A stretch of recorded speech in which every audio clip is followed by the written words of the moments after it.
I was on stream going over the brackets for Mortal Kombat 1 for EVO, and I really couldn't find anything in round 1 of pools besides maybe I think striker joysticks can be really good to see who makes it out.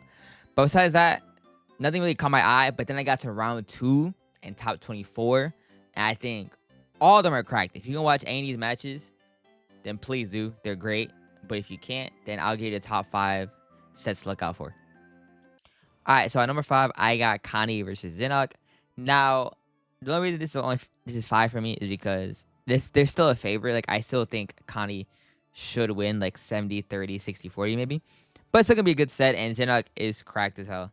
He plays T1K, so you can rob at any time. He is a final combatant, so obviously you still can't sleep on him. Even though he hasn't had the greatest season this year, I still think he's a great player. So I think it should be relatively close. But obviously you have Kani, right? Kani wins everything in EU. This is Kani's first time in the States. And I think this is the first time we're gonna see him fight someone like Compy. I don't think he has to fight anyone Compy in his pool. I know I'm in his pool, but I'm not seeded, right? I know Too Easy's in his pool, but Too Easy doesn't play the game. So I don't think he'll mind me saying that he's not comp. Like, it won't be competitive. Like, Kani should win. So yeah, I'm very excited for this set. I still think Kani should win. But who knows? Maybe then I can get the upset. All right, number 4, I got Javier versus Bwood. Now, I think Bwood's insane, right? And obviously, Javier final combatant. I think he got 5th at EVO last year. In my opinion, he was the best player in EU last year, just based on results. I don't care about skill. I don't care about potential. None of that. Just literally based on results, I think he was the best, right? So, obviously, Bwood has an uphill battle here. But I think Bwood's really good. Like, he could for sure do this as long as Bwood plays patient. I think the main thing that this set is going to determine is how patient Bwood could be, because Javier plays annoying, bro. He runs, he dash up grabs, like he plays to frustrate you, right? Which is completely fine. Like, I get it. Everyone, like, if you want to win, why would you not play like that? Especially if it works so well with Scorpion. But I think as long as Bwood can stay composed, as long as Bwood can play his game, then I really think he could win. But the other problem is this is Bwood's first offline. I don't think I've seen him at an offline besides EVO. Obviously, this will be his first one. So we gotta see how like he gets to nerd, how nerds get to him, the setups are feeling good or not. All my punk shit. So I think Bwood could win this. Very highly upset potential, in my opinion. But obviously, I still favor Javier. But yeah, this should also be another good set. All right, at number 3, this is where the sets get real good. I got Joey versus Procs. Now, I think Procs, to make it here, has to be Busman. Now, I don't think Busman's ass. I think Busman's cracked. I just think if you're playing a Havoc mirror against Procs, then good luck, because he plays Nico, and they be playing for 100 games and shit. So I don't know about that. And Joey, I think, has to beat Wound Cowboy to make it here. And I think Joey should get that. That's in my opinion. I understand it's T1K, but I got faith that I go Joey. So this is the run back last year. And last year, if you guys don't remember, Joey's controller disconnected on him in like game 5 last round or something. I know it was game 5. I don't know if it was last round, but it was 100% game 5. So that one hurt. That one hurt me. And I think Joey, every time he played the Chilean, Nico, Procs, it's always game 5. At CB last year against Nico, on 4. We don't talk about that. Game 5. Against Procs and Losers, game 5. Against Procs at EVO, game 5. So I really hope Joey can get it this time, with it being the 4th time. But I know Procs is playing, it's a completely different game. Procs is playing T1K Tremor, Havoc, Movado. Annoying ass teams you don't want to deal with, right? To fight at EVO. But I really think Joey can do it. So this is for sure my 3rd on the list. This is going to be a great set. Tune in. All right, at number 2, we got Pure versus Lavender Rain. Now, this one hurts because I'm a very big Lavender Rain fan. I don't care that's glazing. Don't care. Oh, get off his meat. Don't give a damn, right? He is hella good. He got me into Takeda Jax again, right? He's showing potential. And just offline, he looks insane. And I think Takeda sucks, right? So that's why I give him even more props. I think Takeda sucks. Or he's very mid tier. And he shows me that, like, holy, this character can be broke. Bro, he hits every setup. He hits every opti. He has conversions I've never seen before. Like, he mastered this character. And I love seeing a character loyalist, especially with a character that I think is really fun. So, seeing that, I'm always a big fan of Lavender Rain. Always love seeing him offline. That's the GOAT. But then I got Pierre on the other side, bro. Like, Pierre my goon, bro. Like, that's my man. That's my heart right there, bro. I know Pierre.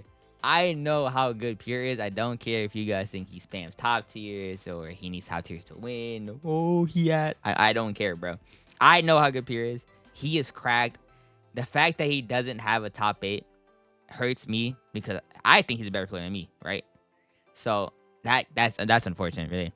And at CB, he was so close. He was one game away from that top 8. And I know how bad Pierre wants that top 8. So I will be rooting for Pierre. But if you couldn't catch the other sets, please watch this one at the very least. This set is going to be insane for me. At number 1, this set is actually... I can't believe we're getting this so early. Zeus versus Rain. Hourglass or Rain. There's so many Rains in this scene.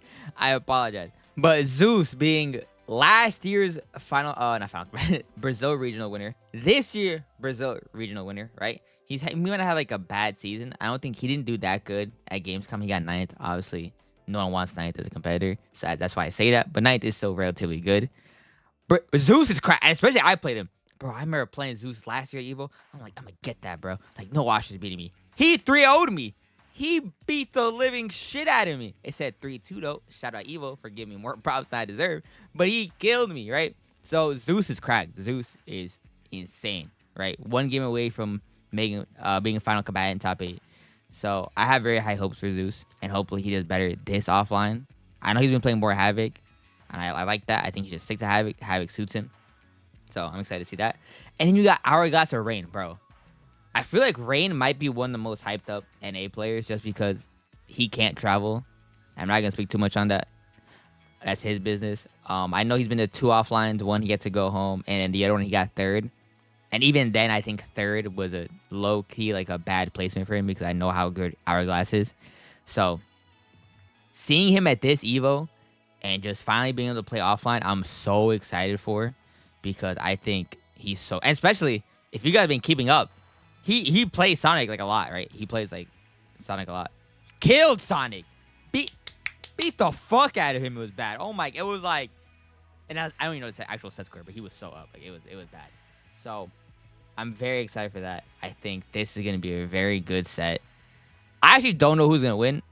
I want Hourglass to win just to make myself feel better for losing to him over and over and over and over again. So it'll cushion the blow for my ego a little bit. But this is for sure like my top 1 set in round 2 pools. And I understand this is my top 1, but I think all the sets, even if I didn't name them, are going to be very, very good. Now, I know I said I was only going to get 5, but this is my 6th one, and this really counts around 2. This is who I think is going to be in Grands, and if we don't get this in Grands, we are actually robbed, genuinely robbed. If we don't see Sonic versus Kani in Grands, this was a waste of an EVO. I don't care. I said it, bro.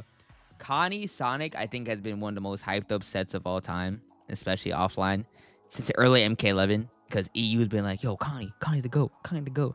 Then NA, Sonic the GOAT, blah, blah, blah, right? And we almost got a final combat. Kani had a bad pool, or a rough, like a hard-ass fucking pool. It happens.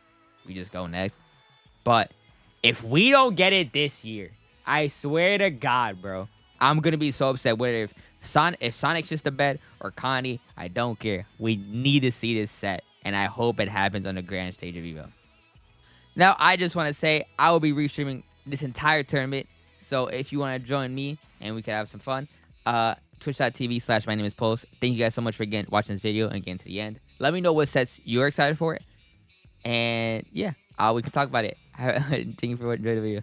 Like, comment, subscribe. Take care. Bye.